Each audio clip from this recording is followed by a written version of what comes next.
in order to get through that difficult part where you feel the gap between what you want it to be and what you're capable of, Yes. and it feels excruciating and Yes. insurmountable, I think that's where we kind of need to close the ears and the eyes of the inner critic in order to get to the point where we're just, no, but I'm trying this and I'm trying this and I'm not judging it and I don't care, and we're just going to try things and try things and try things for a while before we open the eyes of the critic.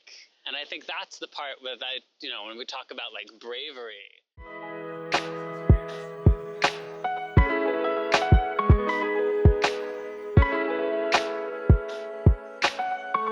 Hello everybody, welcome back to the Current Art Podcast. And this week we are walking on the street in Brooklyn and on the way to Greenwood Cemetery. So it's very special, we kind of like describe what we are seeing, and then we are taking you on a walk. We are talking about some frustrating things, like the topic of procrastinations, talk about a little bit about cloning, and then you're welcome to chip in. What did we talk about? We talked about the struggle to try to have an art practice. Yeah, studio practice. We talked about how do we deal with our beating ourselves up, about feeling bad, about not being successful or good enough. Okay, so we talk about how to not beating ourselves up. This is such an important topic. I think everybody would love to listen to that. I hope so. Okay, give me a short introduction of yourself. What's your name? My name is Jon Levin. It's funny because we are siblings, but we don't have the same last name. It's very strange, yeah. Would you follow my last name? Just joking. Okay, so who are you? I'm Jon Levin. I'm a theater artist and director, performer, puppeteer, clown. Yes. Clown. And co-artistic director of Sinking Ship Productions. Okay. And also your roommate. I think our friendship could end it now. What do you mean by you're my roommate? You don't think the people on the podcast should know that? But I thought we are siblings. Okay, yeah, we're siblings. Absolutely. Okay. But that's fine. Okay, so let's try it again. Okay. I'm Jon Levin. I'm a theater artist, I'm a director, performer, puppeteer, clown, artistic director of Sinking Ship Productions. Yeah. And your sibling. Yeah, you would be so recognized one day by this title. You're the sibling of Yaqing Chang. Yes, we look almost identical. Yes, exactly. So, great. I saw somebody being pulled out of here into like an ambulance the other day. Yeah? And it seemed to me like maybe they were dead. I couldn't tell. They weren't hooked up to anything. Yeah. And they weren't moving. And everyone was very calm. Everyone moving her. They were not, like, there was no urgency. So nobody is rushing. Yeah. Yeah, but on the other hand, it was an ambulance. It wasn't, so I don't know. But it is weird how we don't really, we very rarely see people dead in the world. I think I understand why there's ambulance even though this person is dead. Yeah. Because of you, in the modern society, in a bureaucratic society, you actually have to prove yourself. Yes, exactly. You're dead. Yeah, so you have to be issued with this special death certificate. Otherwise, you're still alive. Exactly. So that's why the ambulance are there. They need a medical examination that you're medically dead. Yeah. So that's a way to extend your life if you just never get certified. Then you can live forever. Ooh, it is chilly today with the wind. It is. But it's good that we're going for a walk. I'm glad we are going on a walk. Yeah. I don't feel like it's so cold, no. That's good. 40 I feel it in my face. I feel like my face hurts a little bit. Because your face is naked. Yeah. Yes. But your face is also naked. Yeah, I often think about that. We dress so much for the whole body, but the face is actually naked. Yeah. They are unprotected. Because you're worried about the sun. No, not even. You're just, not even. yeah. I'm just thinking about Yeah. how much like we should feel. Wow, they've got a record in this car. Really? Yeah. That's so interesting. But they're not playing. You but can't you play a see record in the car. But you see the fake flower. There's this guy who wrote a whole like internet article that I really like about procrastination that you should read if you're interested in this subject. Yeah. And he's got like cartoons that he draws with them. Yeah. I think it's a guy. It might be a woman. I don't know. What is it about? I think it's like your brain is like a ship, but there's a monkey that's in the control of the ship. And you're like, okay, we're gonna go do this thing. And the monkey's like, la la la, no, we're doing something else. And it's impossible to get the monkey to do what you want. Yeah. Because the monkey's gonna do whatever. Mm. But then if as your deadline's approaching, then there's something like the panic monster comes.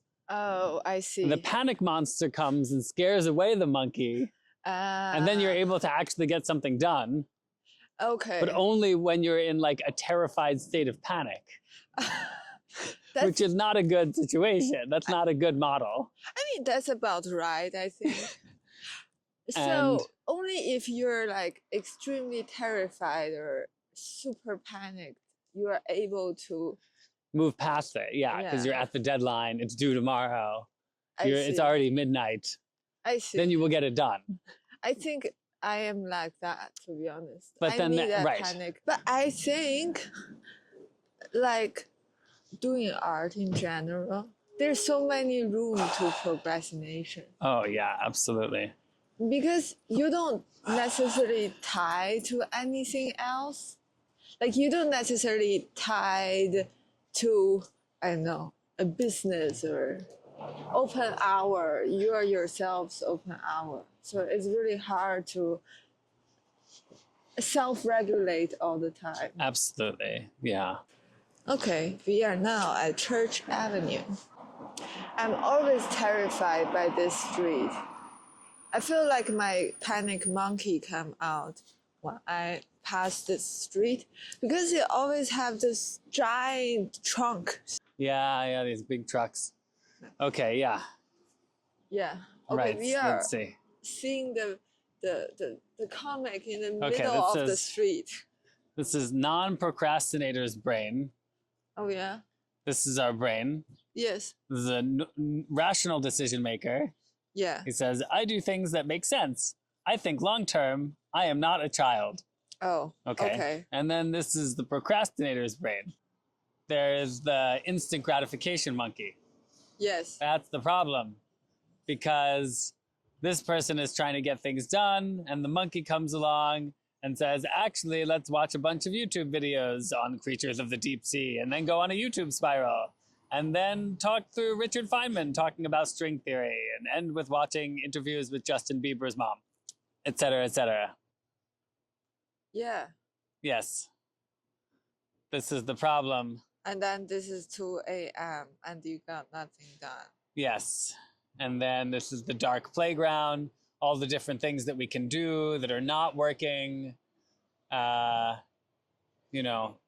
Refreshing phone email again and again and again, depression nap, throwing a ball up and catching it at a food court, etc., etc. But then the panic monster comes and it goes blah, blah, blah, blah, and scares away the monkey. And he goes, and then we have to actually do the work. And then we get the work done. Trying to fill out the things that you can do instead of doing the things that you're supposed to do. Yeah, I think that's right. And yeah. And that's why I think having a deadline is very important. One thing I love about procrastination is like you end up discover a bunch of things that you will not if That's you true. are not procrastinating about it. Yeah, I think there's procrastination and then there's procrastination. Yeah. There's the kind where you're just refreshing your email all the time and watching television. Yeah. And I don't know how much you're going to learn doing those things.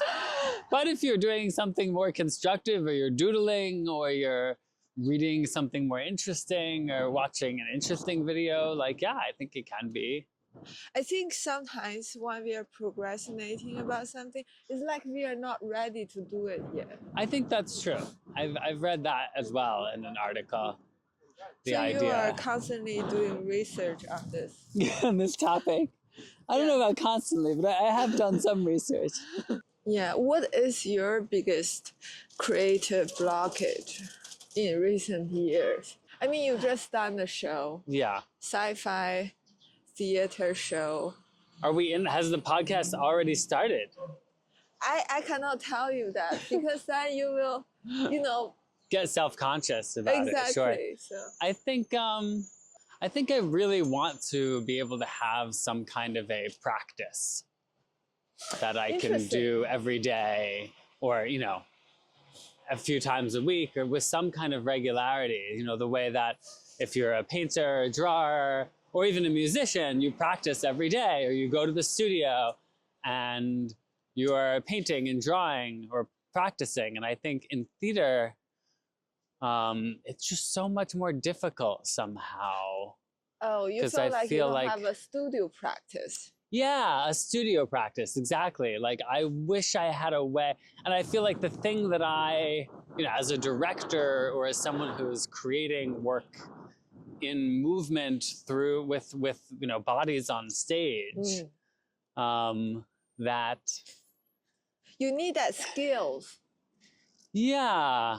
It's difficult to, without the people in the room, it's difficult to practice. That's what feels difficult about it. And so, I don't feel like I feel like I get to do it maybe every few months.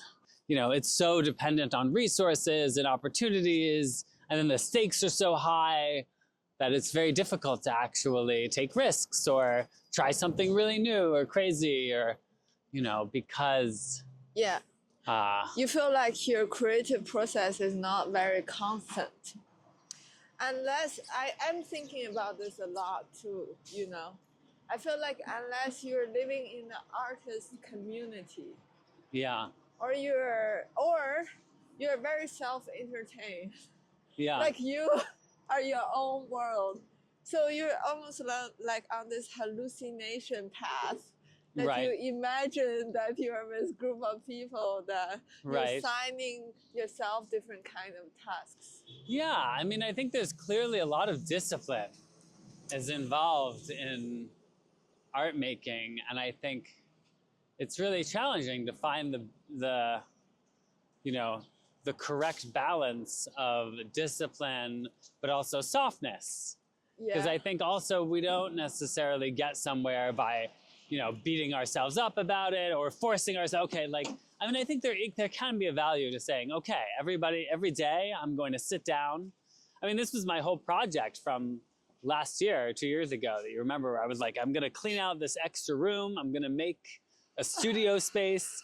And then once I have this studio space, I can move around in it and try to rehearse or try to have a kind of practice.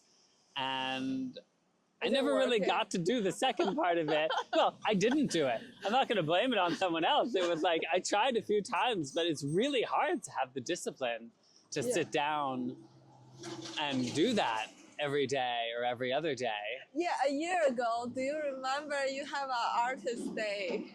Yeah, once a week was supposed to be art day, I think. Yeah. And not even that is something I've been able to sustain. Yeah. So, which... I'm going to try to pick up again, but it's challenging. But I don't know. I mean, I think that's something that's really nice about drawing. You're able to draw on your iPad and spend a few hours a day doing that. And that's part of your practice. That's difficult. Explain. I used to got this mindset from my mom. She said I should only draw or only make art when I'm experiencing like emotional turbulence. Mm. So whenever I felt like I'm so low or super excited, I should do it, but Mm. not when I'm in between. Mm. So recently I felt like I don't have a like subject to work on, or I didn't find a concept that I can work on for my lifetime. I'm still in the way of searching, and it's kind of frustrating if you think about. Actually, I wanted to be an artist when I was like 10 years old or something. Yeah. It's very strict goal, and then like 20 years later I'm still searching. Why Yes. am I doing it? Yes. So it almost feels like hopeless. Yeah. Right. It's like you're being can you imagine to be on a dating app for 20 years and not finding somebody? But I guess here's the question, is like, when do you feel the most aligned with your creative impulse? Like, when do you feel connected to that creative feeling the most? I think my mom was wrong. I think I felt most aligned when I'm most relaxed. But I never get to a point which I'm completely relaxed. And then recently I started drawing this gigantic world view, like my world view of the things I want to pull together. And I feel most stabilized when I'm doing that. Mm. So I find when other people say, "Oh, the artists need to rely on emotion," I find it's not. I don't do it when I'm like high or low. I'm doing it when I'm most stabilized. But artist life is not a stabilized life. Yeah, I think people work on, artists have all kinds of different impulses that drive the work. And some people, I think, are really, connected to a particular emotion or a particular feeling. That's true. I think a lot of times in poetry or songwriting, these are often like, there's a particular feeling that they're putting into the song. But I think there's also artists who are drawn to ideas, or there's something about this idea that gives me a feeling. It's less about like a personal experience I had and more about like, a story or an idea or a metaphor or something like this, or like even just a color, exploring a color. I think these things that are maybe less obviously personal, but still like a creative impulse that's pushing it forwards. I also thought about that a lot, because I think the work which can touch us is like the work that has a psychological value in it. Mm-hmm. Like something that is underneath the skin that you cannot detect by just looking at it or by reading history of something. So circling back about the studio practice, so I think it's very hard to maintain a studio practice if you don't have your audience. Sometimes I feel like that. Drawing, painting, as I said, has this psychological values that there's something that we haven't yet figured out ourselves. Yeah, definitely. And then by doing the act of this, like drawing it, painting it, we are revealing something that is bigger than what we thought of. But then where does the audience part fit into that? Yeah, this is something like I think is most difficult, because you cannot, if you are making a theater, you are going to tell people what this piece is about, what you are going to expect. What are you going to tell the audience when you don't know what you're doing exactly? Exactly. But that's when, I agree, that's kind of when the work is most interesting. Yeah, so sometimes we are stabbing ourselves, I feel like. So when you said, "Oh, I do not know like what I'm doing, like by improvising a movement sequence. Yeah. And then at the same time, you're saying I'm not taking enough risk. I think taking risk is just being in that state of unknown. Yeah, definitely. I would agree with that. But there's no value in it, you know? Like you cannot tell people, oh, why is it so important? I'm just procrastinating, or I'm just like doing nothing. Right. Or I'm just thinking, or this time is like, even though somebody is asking you, hey, John, what did you do today? You say, right. I'm just, sitting in the room, play with that like white curtain that I have and yes. the folding them or something. You cannot say something like that. That doesn't sound like a really reasonable person or reasonable artist. No, and I think particularly now we're in a moment where art is being asked to perform utilitarian function. Yeah. And we are all, the art needs to have a social message or be helping people in some way. And I think that looks really different from, maybe exploring a feeling that you're having yourself. Yeah. The idea of art as like,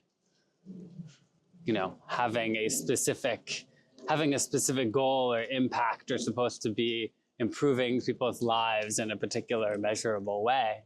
So what would be your ideal environment to have a studio practice? So if you can like have a dream version as a theater maker, for example.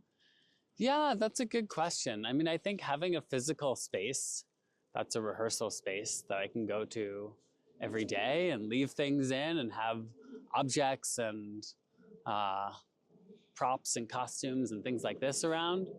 And then for me, I mean, to get back to the procrastination topic, I think having an appointment with the audience is really helpful. So having some kind of a low stakes, low expectation performance deadline every couple of weeks is really helpful to, getting the sort of impulse to do it and having the sort of the panic monster of it. And yeah. Understand. So that means you want to be in public view. So you want to be able to show up time to time. You want audience to expecting you to be on the stage and showing up something like the progress. I think that's right. I also think it's just that, the appointment with the audience is it's a deadline. And so you can't waffle in the decision making, the unknown. You have to say, okay, well, today, is it the red shirt or the green shirt? Well, we can only choose one. So today it's the green shirt, and I'm going to make that choice. So you have to make a decision, evaluate. Exactly. And I think theater only really, in a weird way, theater only exists, at least for me, in the moment that it's being performed in front of the audience. So before that, it's really hypothetical. And suddenly when you're doing it in front of an audience, you really feel if it's working, you feel if it's magical, you feel if people are with you, or if it's not working. And you learn so much from it, even without anybody saying anything to you. You don't have to, it's not that I always need people to tell me afterwards, did it work, did it not work, tell me what you liked, what you didn't like. Because I do feel like you can really feel it in the moment. But that moment is really, really crucial towards knowing how to keep going or knowing how to continue. And I think the other part of it is also just having other performers and other collaborators and people, bodies in space, a little bit like a choreographer. Yes. It's hard to be a choreographer without having dancers. So I think my ideal space would have, a little company of actors that I could work with and be making little pieces with. Yes.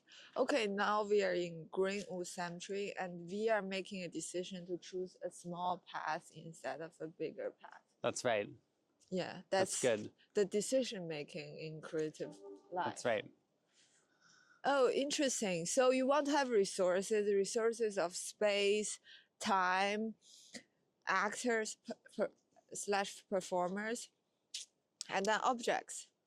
Yeah. And I think that I think all of that also helps it feel real and important and concrete. I think that's the other part, is it's sometimes hard to convince yourself that the work is real and important and true if you're just working. At least for me, I find it's hard if I'm just by myself in my room in a vacuum.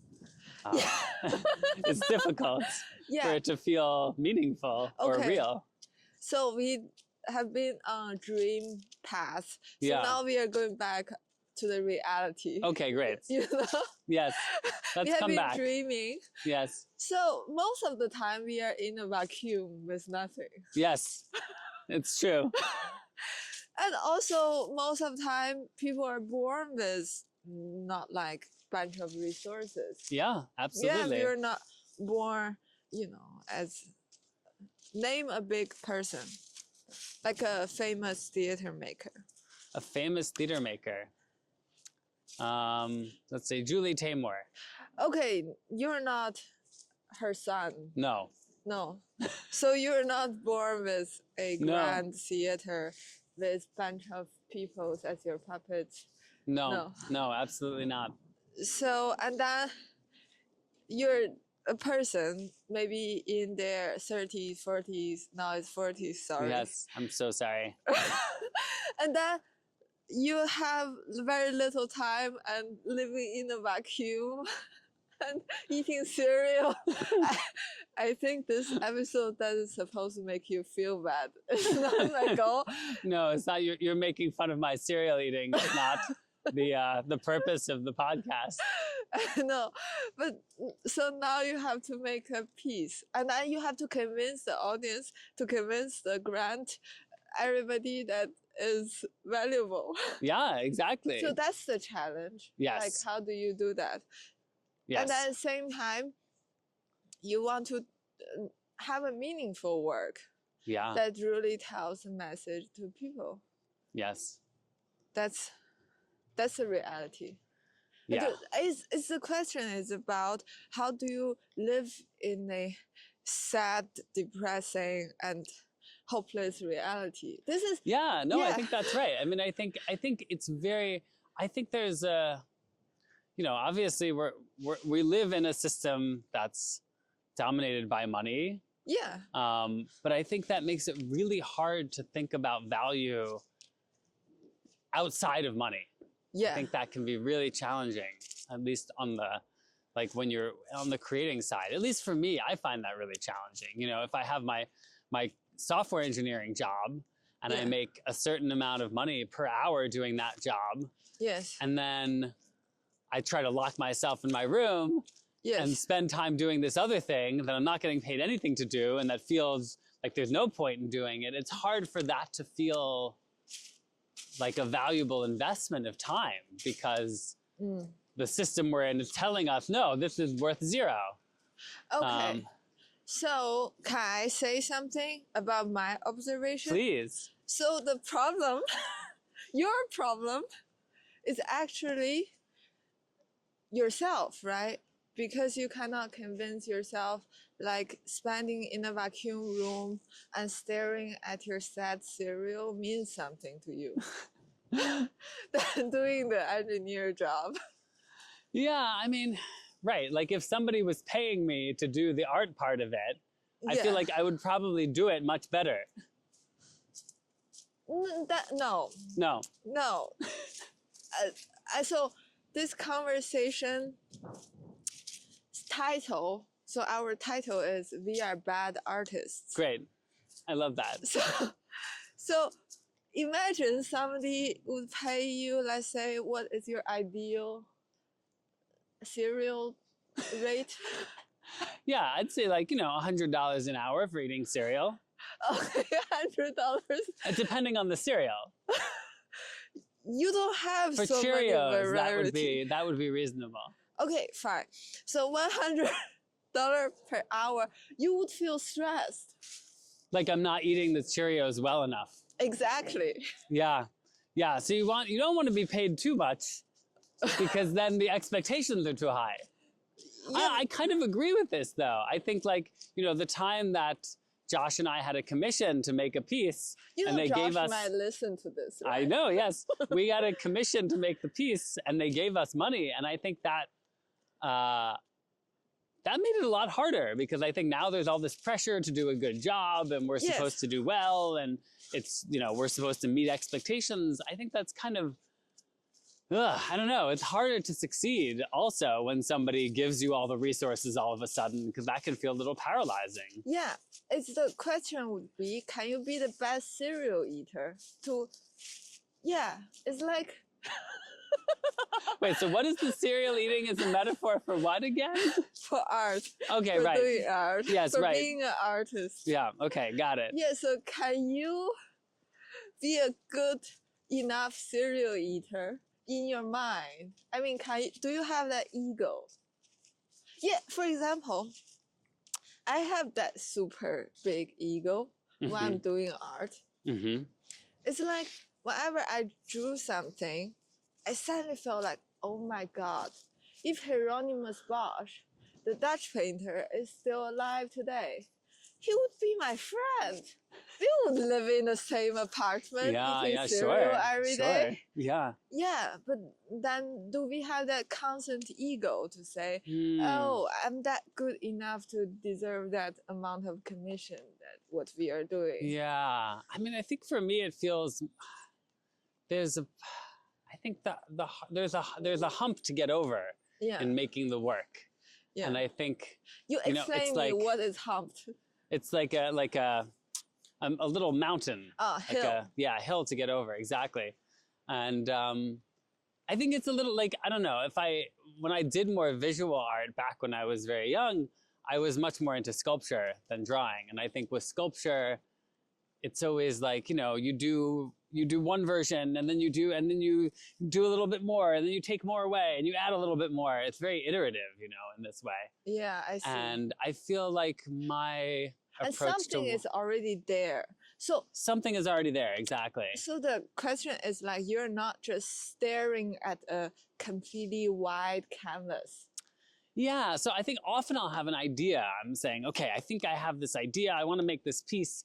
But then if I start trying to make it, it's like somebody just took a block of stone and hacked off some pieces with a knife, and it still mostly looks like a block of stone. But I have this idea about what the stone should look like. But I think the difference between where it is now and where it is in my mind can feel so big that it feels like, wow, I don't even know how to get there. It's insurmountable. It just looks like a piece of stone. There's a discomfort, I think, at that part of the process, because you feel, what you want it to look like. Yes. And it looks nothing like that. Yes. And it's frustrating. Yes. And you feel like you start to doubt that you can even get there. Yes. And you don't know what the next step is, and it's very ungratifying. And I think that can be a really difficult part of the process. And I think getting over the hump, getting over that first thing where you start to say, now it's looking like the thing. It's looking like the thing in my head a little bit more. I can see it. Eric Glass said something like, there's this huge gap between what you're doing with your expectation. It's like, for example, you have very good taste in something, and then you have that vision. Yes. And then you're just like really, really far away. What you can do is very far away from the vision that you have. Yes, exactly. And it's, something Anna said to me, our friend Anna. Hello, about Anna. Making work that always stuck with me was that you have to, there's like this game that we used to play. What is it called? Like Mafia or like Werewolf. Yeah. Where you go around the circle, somebody is the werewolf, and you're going around, you're trying to figure out who it is. And in part of the game, at some point, everybody closes their eyes. Yes. And then they say, okay, Mafia or werewolves, open your eyes. And you open your eyes and you look at the other one.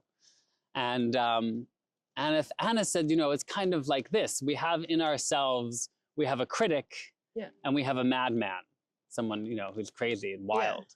Yeah. And in order to open the eyes of the madman, the eyes of the critic need to be closed. So self-judgment.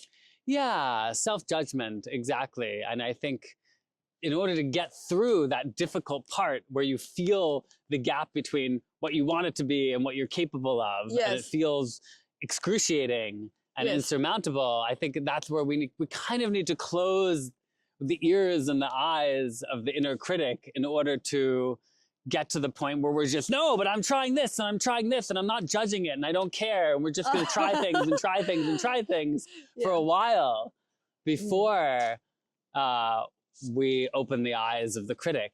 And I think that's the part where when we talk about like bravery or fearlessness or taking risks, I think that's the part that is the risk taking. I always afraid of, like, if I'm doing anything, including podcasts, I always have an imagined audience. And this audience is always somebody that is close to me. Yes. Like, I would always wondering, what do they think about this podcast episode? So who's listening to this podcast in your mind right now? I don't want to say it. Okay, you'll tell me later. After the podcast is over, you'll tell me. Yeah, all right. Jesus. So I'm always afraid that this person, one person is listening. Who we will not name. Oh my God. Yes. And you cause my panic monkeys. Yeah, anyway, so and then I think about this playfulness of mine is gone. Yeah, so I think what our friend Anna was talking about is this sense of, I think this thing is interesting. And I think art right now, nowadays, like no matter it's visual art, theater, film, this sense of playfulness is gone. Yeah.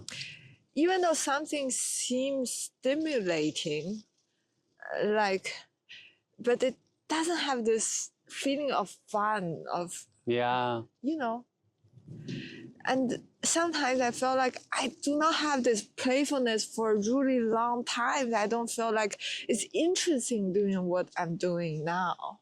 And that's what I love about, the clown classes that I've been in, is really the rubric for anything is it fun? Is it making us laugh? Are we laughing?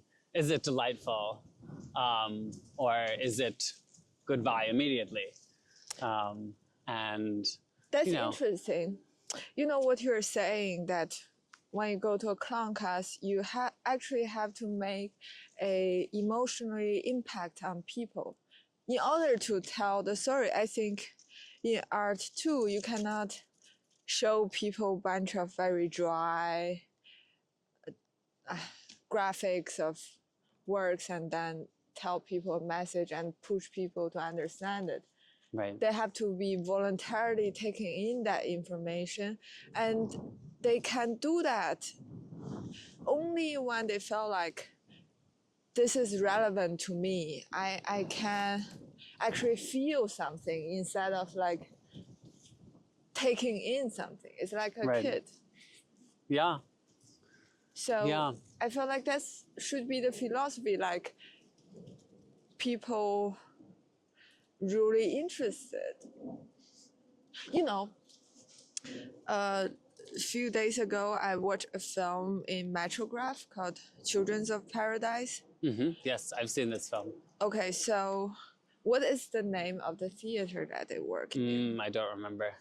Okay. It's been a little while. But I still don't remember it, even though I just saw it last Tuesday. Anyway, so they bunch of like physical theater workers, they were makers, they were like bunch of actors, people, physical actors, they were rehearsing at the ground floor or in the basement of a physical theater. Right. Yeah, it's like mimes. They're mimes. Yeah, they were mimes. Yes. But I assume they also have like other kind of different theater techniques. And then they all have something to do. Like, even though just by standing there, they can spin something on the hands, or they can do a headstand or Right. something. They've got skills that are exciting. Yeah, exactly. They Yeah. have a studio practice. Yeah. That is, it's just fun to look at it. Yeah. Also. Yeah. I think that environment, I remember that environment so well because I think it's an interesting thing to walk in, as if you walk into a wonder room. And really saw this different kind of, not clowns, but clown-like things, like beings. And yeah, I mean, I think that's why, like, I'm interested in theater and performance. Is I think it's a space where I think there is sort of the possibility of reconnecting with this feeling that we have, I think, in childhood all the time, of kind of wonder and excitement and not knowing if there's magic in the world and not knowing what could be behind the tree and under the rock.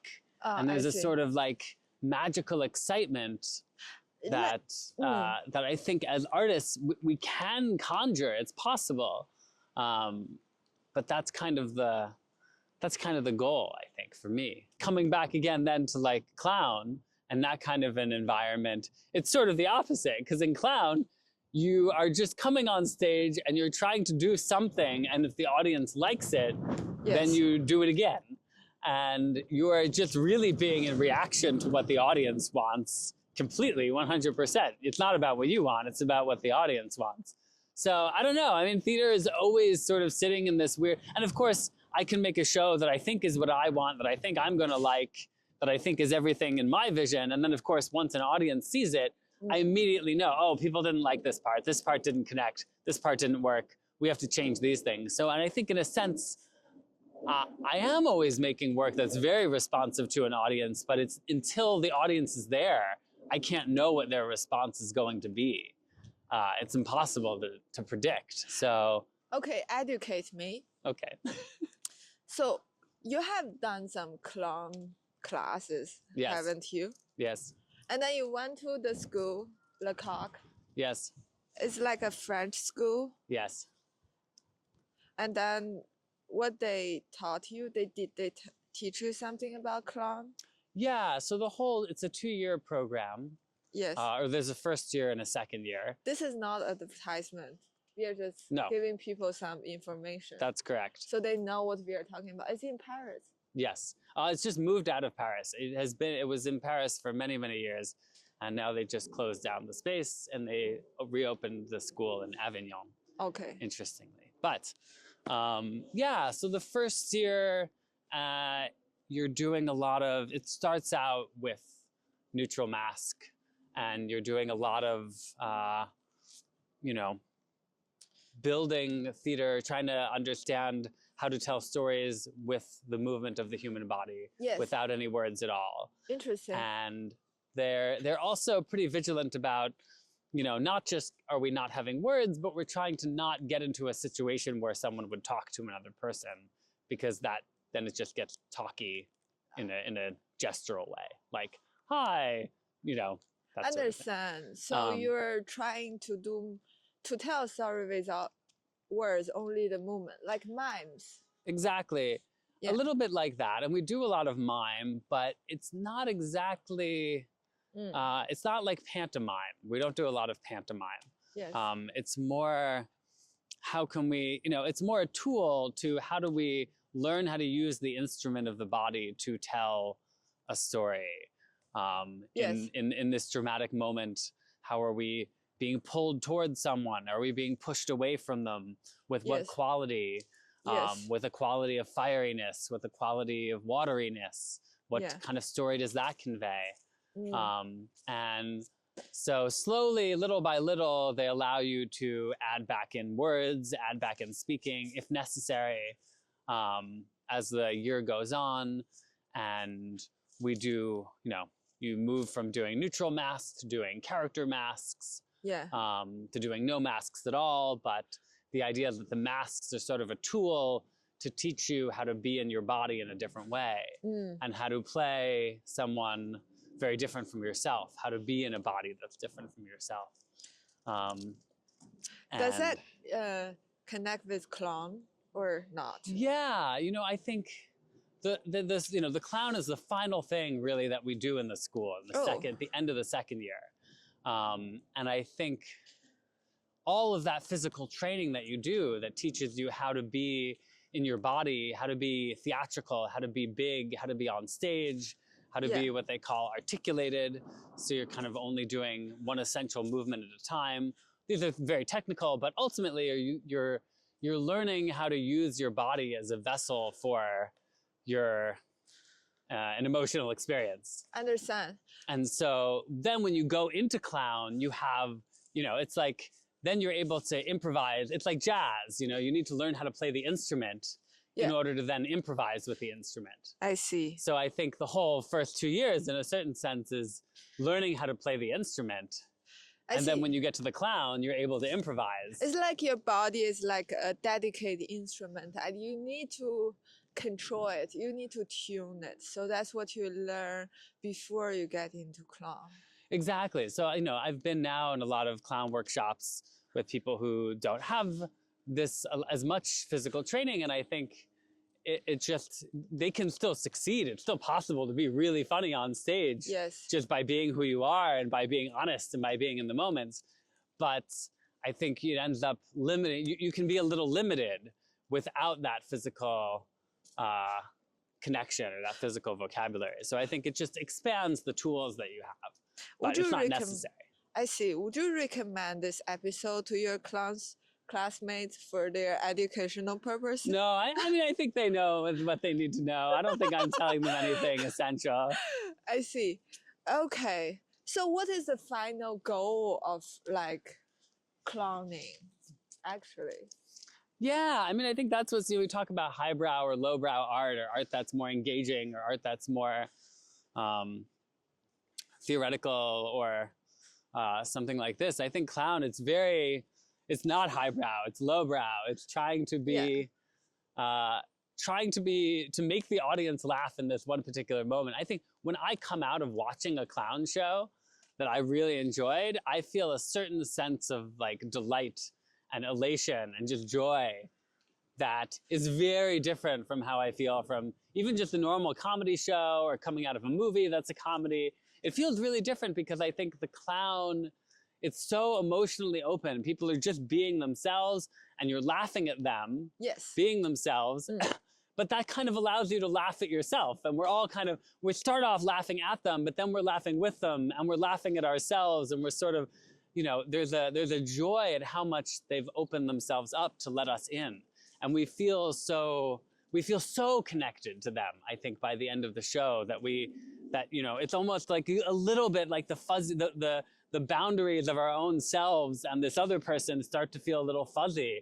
And I remember at the end of Dr. Brown, he's a clown, he did this show in Edinburgh. I remember at the very end, he stays outside as the audience is leaving and he's only wearing underwear. He's almost completely naked and he's so sweaty because he's been working so hard.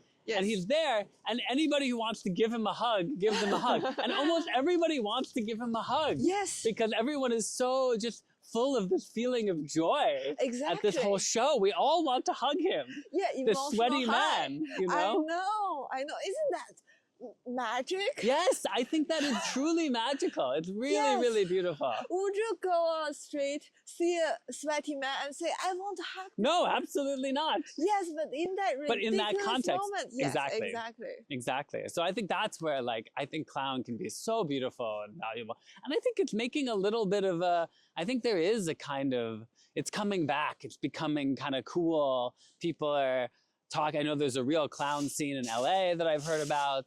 Yes. And so I think it's becoming more popular here in the States. I find it so interesting that there's so many performance art that is involving this kind of clown technique. Yeah, right? Yeah, I think, for sure. Name a few that is not totally obvious, but you can see the technique of it. For example, Jeff Sobel. Yeah, Jeff Sobel also went to Lecoq. I see. Jeff Sobel in the object lesson. Yeah. Yeah, he's very good. Oh, we are watching It's at a red-tailed hawk. We're very close to a red-tailed hawk. It's just sitting, this is maybe just like 4 meters from us, 4 meters. Wow. right? I don't know meters. I know feet. Yes. Oh, this is very impressive. They're huge. They're huge. They're just like a sculpture sitting on the branch, Yeah. right? They're kind of still in the stillness. There's the Greenwood Cemetery, and we are in the Greenwood Cemetery. We are on a very small path, and if He's people, looking around. He sees us. He's looking at us with his eye. yeah, because of his head can turn 180, but he Yeah. doesn't sense there's a sense of danger. No. Why? Because we are talking about clowning. Yes, so exactly. We are funny people. He's entertained. He's entertained. He enjoyed this conversation. So most of people, they come to the Greenwood Cemetery talking about death, Perhaps, yes. the tombstone, but we Yeah. are talking about clown. That's But right. we are not making fun of the death, but we No. are bringing the joy to the death. Yes. Yes, And then we exactly. are walking on a very beautiful path. Yeah.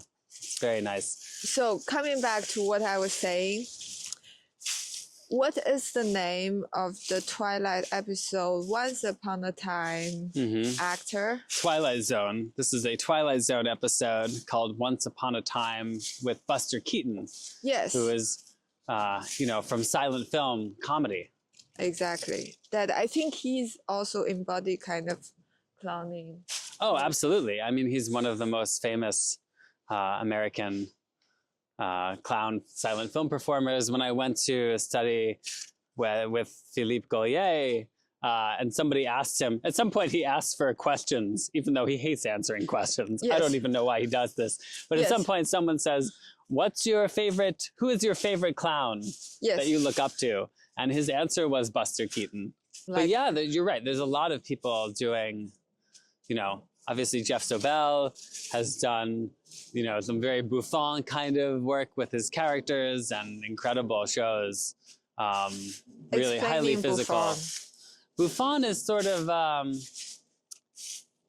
think people connect it to clowning, but, I'm not a professional theoretical clown Buffon teacher, but No, you cannot say that on my. Not definitively, but Yes. Buffon, it's a little bit more, it's a little bit grotesque and it's a little bit provoking. So it's a little bit more in the meanness and mockery. Yes. And clown is very open and a little bit naive. It's a little bit more childlike. I see. And so, both of them are kind of in relation. They're similar in that they're both in relation to the audience. They're both a performance style where you're kind of, you are there with the audience and you're maybe talking to them, you're aware of them. I understand. But Buffon it's a little bit mean, it's a little bit nasty, it's a little bit. I see. Yeah. You have to get the audience reaction, right? Yeah, you want to make them almost a little uncomfortable. They're laughing maybe, but it's because they're a little uncomfortable at Buffon sometimes. Yeah, I just recently saw a show that is very uncomfortable. What did you see? Marie Antoinette. Yes, Vivian. right. I remember you told me about this show, and I heard about it also from other people, but I did not see this one. Yeah, from the Under the Radar Festival, Yeah. which happens every January. That's right. Experimental theater for like about a month. Mm-hmm. So you can see the show all over the city. Yes, exactly. And this is we had a show in Under the Radar this year, 7th Voyage of Egon Tichy. Yes. Tell me which about was it. Exciting to have our show in Under Oh the my Radar. God, I've never seen that before. What? The Seventh Voyage. What is that about? Well, you have seen it, but this is a show. Actually, your listeners can watch the show or watch the earlier version of the show online. Yeah. But it's a show that we originally created with my company, Sinking Ship Productions, and Joshua William Gelb's company, Theater in Quarantine, which we started working on in 2020 during the pandemic. So Josh set up a closet in his apartment on the Lower East Side, and he transformed it into a theater that he would broadcast a new performance from every couple of weeks. Oh my God. It was, it was very prolific. He was doing really exciting stuff. And he asked if we could, if we had a story or something that we wanted to do in the closet. And we found this story by Stanislaw Lem. It's a short story, a science fiction piece about someone who gets, is traveling through space and then ends up getting stuck in a kind of time travel, time loop situation where he is arguing with all these versions of himself from the past and the future. And it's very slapstick and comic, and he's trying to just convince himself to fix the ship, and he cannot do it because he's too stubborn the whole time. Wow. And so that's kind of the piece. And then we ended up doing it with sort of a live video looping. So he's performing one part of it, and then that's being captured, and then he's arguing with that version of himself that he just recorded. And so it's a kind of very video tech heavy piece that we then created a live version for, where you're watching him perform it and you're watching the kind of final composite on the screen. It's like a magic, It's kind of a little bit like it makes me think of the early Méliès films. You know the ones I'm talking about, where he has those little, the silent Méliès films where he has the little imps and he's kind of making them disappear and he's taking off his head and putting it over there. Oh, I have never seen that. He's like really early French silent cinema. And he was just kind of doing as many magic tricks as he could figure out how to do. And there wasn't really a plot. It was just sort of ridiculous. I see. So your show, Seventh Voyage, is like a magic piece, happens in modern time. Contemporary magic piece. Yeah, I think it's kind of like contemporary, like magic cinema. Like we're trying to constantly be having a new unexpected trick. Like how can he pass an object to the pre-recorded version of himself, even though we know that's impossible. We know he can't do that, but we do it anyway. Or, how can he move through the spaceship from one room to another, even though we know there's only one room. So we're trying to kind of constantly be finding tricks and ways to fool the audience or delight the audience or make it unexpected in some way. How many people has been working on this show? Oh my God, I counted how many people we were working just in this current version of it. I don't know, at least, it's really hard to say. I don't know, somewhere between like 20 and 40. Oh, wow. Yeah. And how about core team? Core team is me, Josh Luxembourg, the playwrights, Joshua William Gelb, who is the actor, performer. And then all three of us were creating it together. Interesting. I directed it, and then we also have our core design team, which was Jesse Garrison doing video design, Florian Staub doing sound design, Pei Wang doing costume and set design, and then Marika Kent doing lighting. That was a new addition this time around. Yeah, and it was showed in New York Theater Workshop. Theater Workshop. Which was really exciting for us. I mean, that was the first real institutional presenter that we've had for our work, so. Hopes many to come. I hope so, yeah, exactly. I mean, you saw it, so you can also describe this piece or, have feelings or opinions about it. Honest opinion? Sure, always honest. I think it's interesting, the interplay of, I am interested in two things in the Seventh Voyage.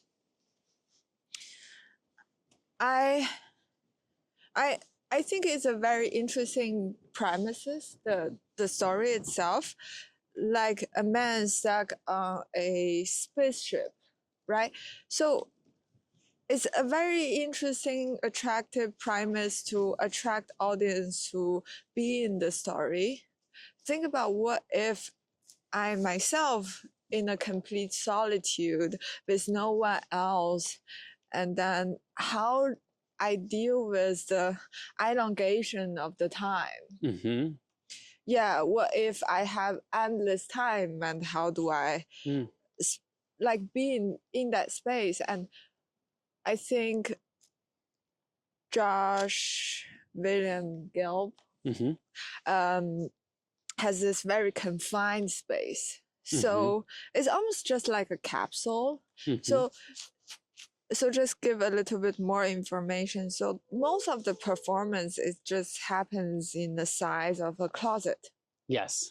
So it's interesting that how do we create movement and stories just in very limited spaces. Yeah.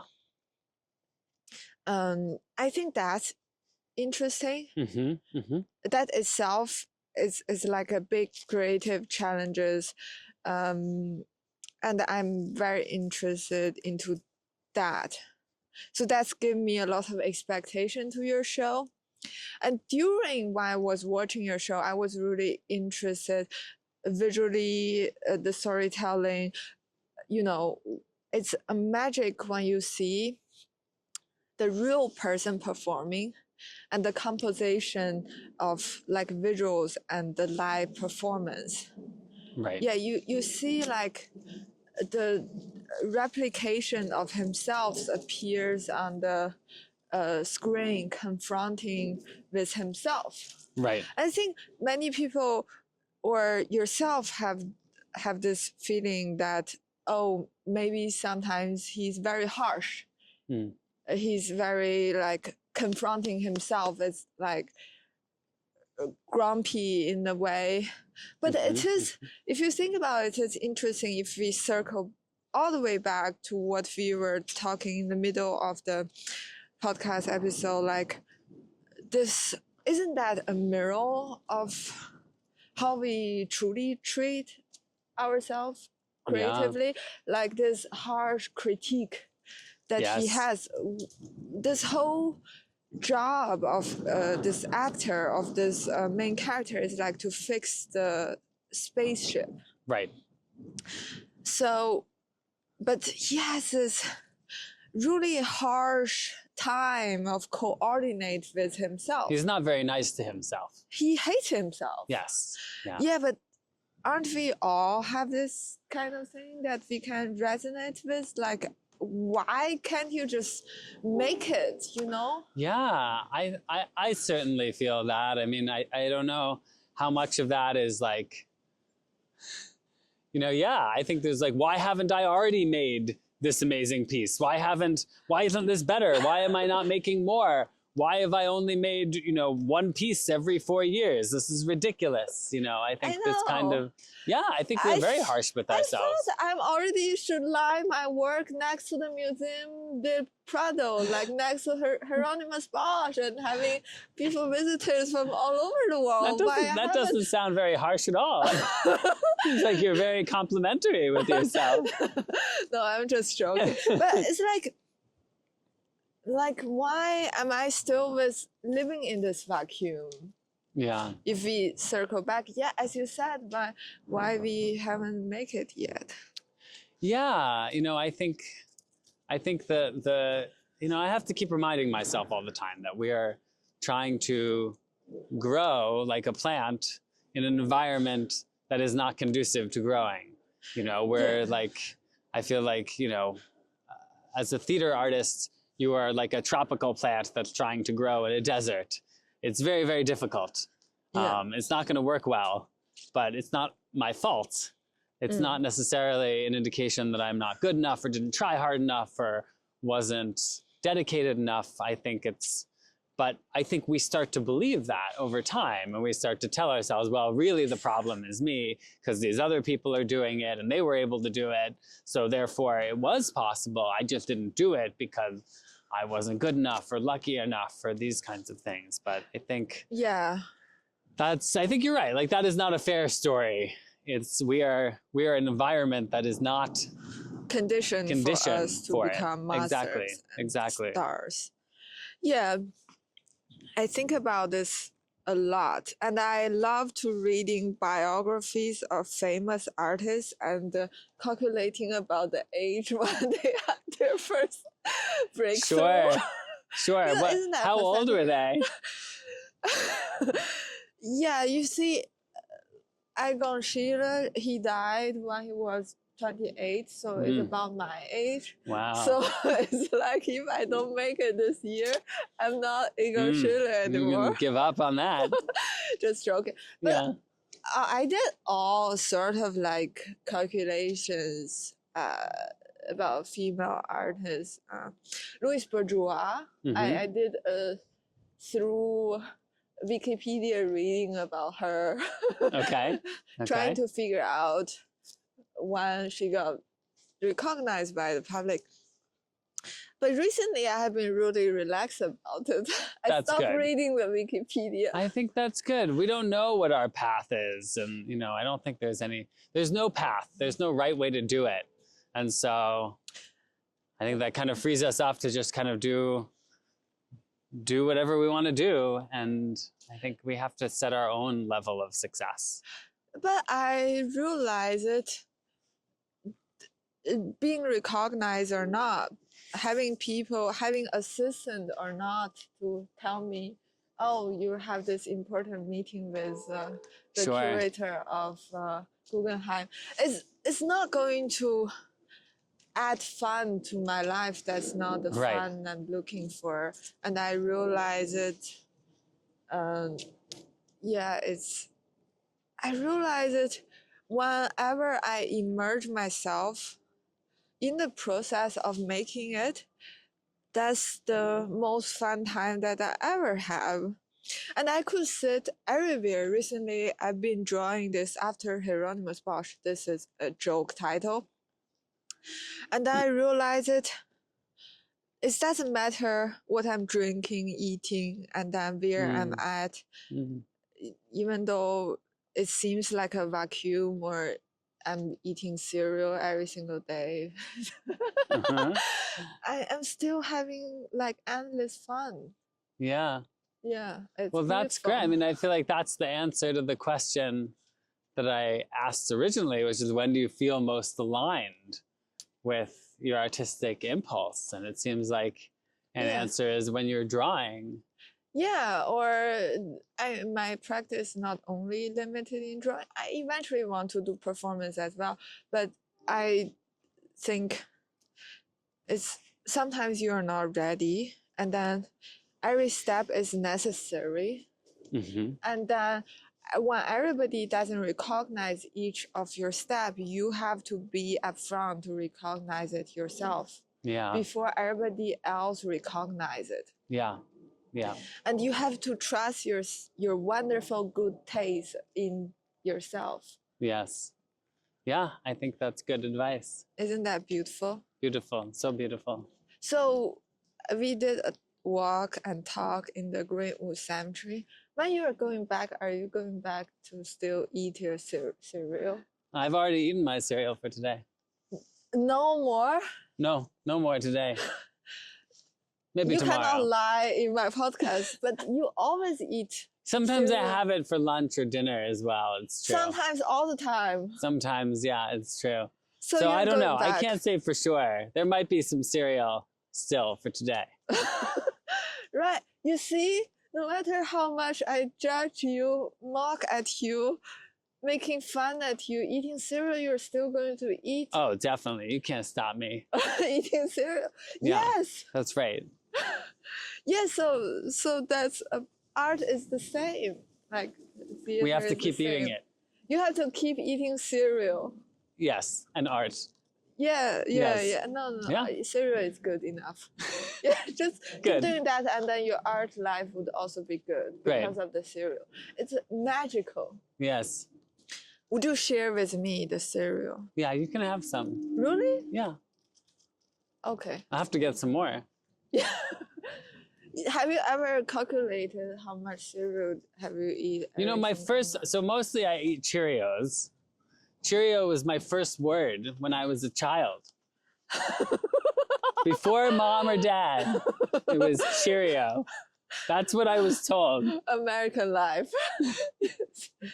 Exactly. Oh, really? That's what I was told. Crazy. It sounded more like Cheerio. Ah, I see, Cheerio. Okay, great. Yeah. Thank you so much for being on the podcast. Thanks for having me. It's been a pleasure. Would you come back? I would happily come back. Yay! Thank you so much for listening this week. I will see you next week. Ciao, ciao. We have to say ciao, ciao at my end of my podcast. Ciao, Great. ciao. Ciao, ciao.